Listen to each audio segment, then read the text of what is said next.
तो हेलो दोस्तों, कैसे हो आप सभी लोग। स्वागत है आप सभी का वापस से आपके अपने चैनल कॉमर्स मेंटी पे। तो आज की इस वीडियो में हम जानने वाले हैं कि आखिरकार profit and loss statement company का कैसे स्टडी करें, क्योंकि आप लोग इन्वेस्टिंग करते हैं, क्योंकि आप स्टॉक मार्केट में इंटरेस्ट रखते हैं, तो आपको फाइनेंशियल स्टेटमेंट्स को एनालाइज करना आना चाहिए और एनालाइज करने के लिए स्टडी करना आना चाहिए। तो स्टडी करना आपको हम सिखाएंगे, एनालाइज भी आप हमसे ही सीखेंगे और आप इन्वेस्टिंग खुद करेंगे। तो आइए जानते हैं कि स्टेटमेंट ऑफ P&L आखिर बनता कैसे और उसमें जो कंटेंट होता है उस सबका मतलब क्या है। तो दोस्तों, स्क्रीन पे आपके सामने पेश है profit and loss statement company का। ये कंपनीज एक्ट 2013 में दिया गया है, जो कि एकदम लेजिटिमेट है। इसमें हर तरीके के बिजनेस की सभी चीजें आ सकती हैं, कोई भी ऐसा बिजनेस नहीं जो इसके बाहर कुछ लिख के रखते। तो आइए जानते हैं क्या है। तो पहले particulars, note numbers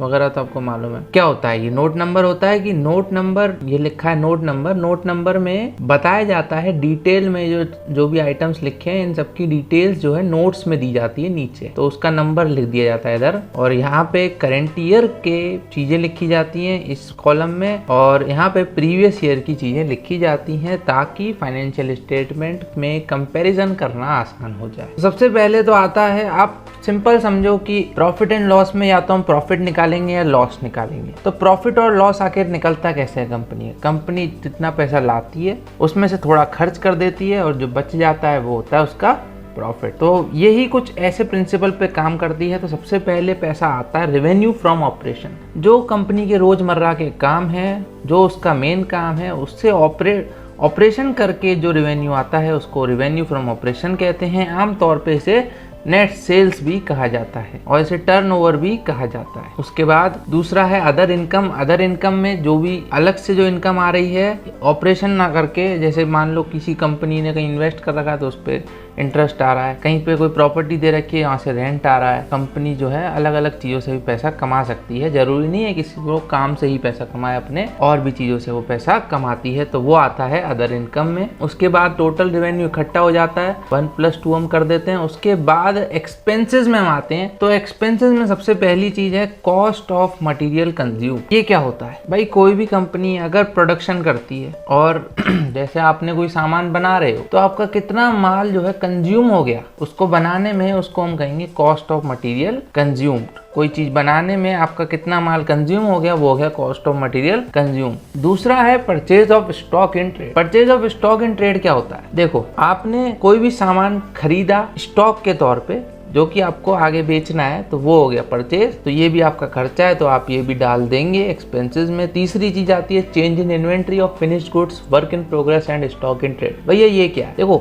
change in inventory क्या होता है। अगर आपकी इन्वेंट्री शुरू में 30,000 रुपए और साल के एंड में 15,000 की है, बीच में आपने परचेज करी, वो आपने ऊपर लिख दी है purchase of stock in trade. तो शुरू में अगर वो 30,000 थी, बीच की परचेज आपने हटा दी और एंड में 15 रह गई, तो 15 आपकी खर्च हो गई एक्चुअल में। तो 15 की चेंज इन इन्वेंट्री इधर डाल दी जाएगी, 30,000 माइनस 15,000। यही तो है, शुरू में आपके पास 30,000 का माल था, एंड में 15 का बच रहा है, तो इस साल आपने कितना खपा दिया, वो चेंज इन इन्वेंट्री है, 15,000 आपने खपा दिया। उसके बाद ये 3 तरीके की होती है। फिनिश्ड गुड्स की इन्वेंट्री हो सकती है, पूरा माल बन गया है, उसका वो वाला माल पड़ा हुआ है, पूरा बना हुआ माल पड़ा हुआ है। वर्क इन प्रोग्रेस मतलब अभी उस पर काम रह गया है, तो वो ऐसा भी हो सकता है कि जरूरी थोड़ा ना कि साल के एंड में सारा माल तैयार हो, कुछ ना ऐसा भी हो सकता है जो बना पूरा है नहीं, तो वर्क इन प्रोग्रेस आएगा। और स्टॉक इन ट्रेड का मतलब आप जानते ही हैं, रॉ मटेरियल से आप इसको कंपेयर कर सकते हैं, ठीक है। जो भी रॉ मटेरियल पड़ा हुआ है आपके पास साल के एंड में, उसको हम inventory in stock in trade कहेंगे। अब आती है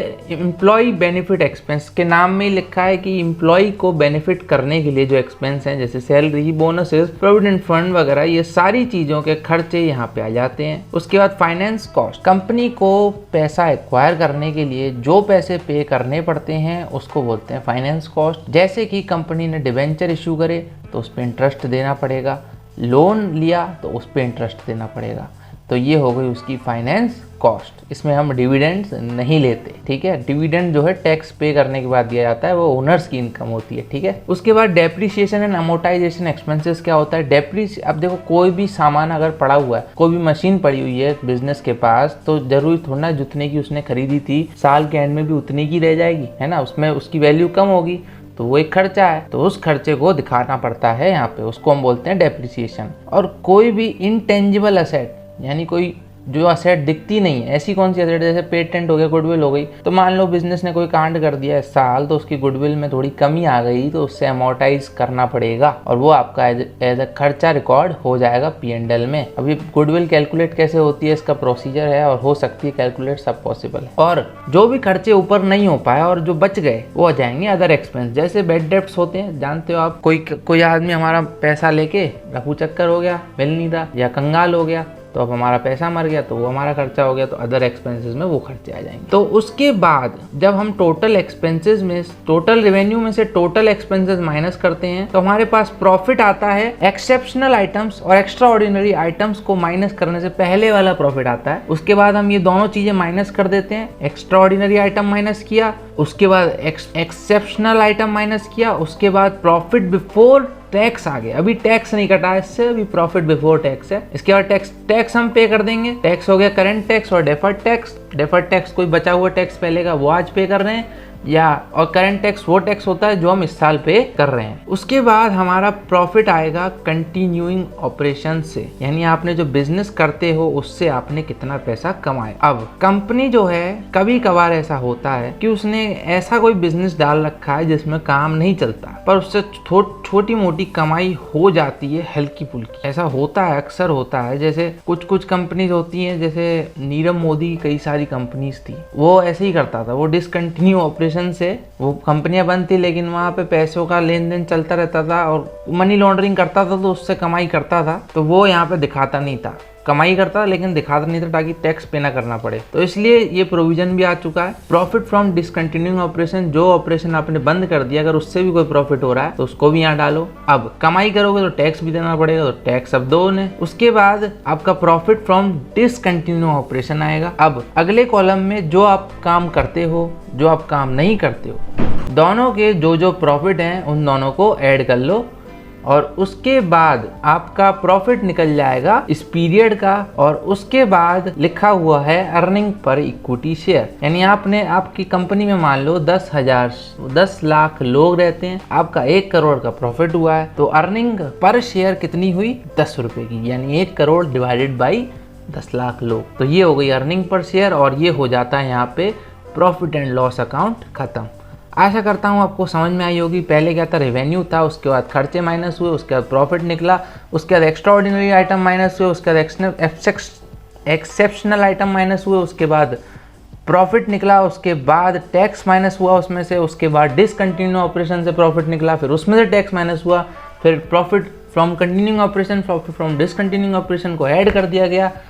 उसके बाद जो प्रॉफिट आया उसको अर्निंग, उसको हर एक शेयर को निकाल लिया कि हर एक शेयर ने कितना पैसा कमाया। तो आशा करता हूँ आपको प्रॉफिट एंड लॉस पढ़ना समझ में आ गया होगा। अब आप एनालिसिस कर सकते हैं, जिस कंपनी का अर्निंग पर शेयर ज़्यादा होगा वो कंपनी बेटर है, क्योंकि उसका हर एक शेयर ज़्यादा कमाई करता है। पर इसके पीछे बहुत सारे फैक्ट्स होते हैं।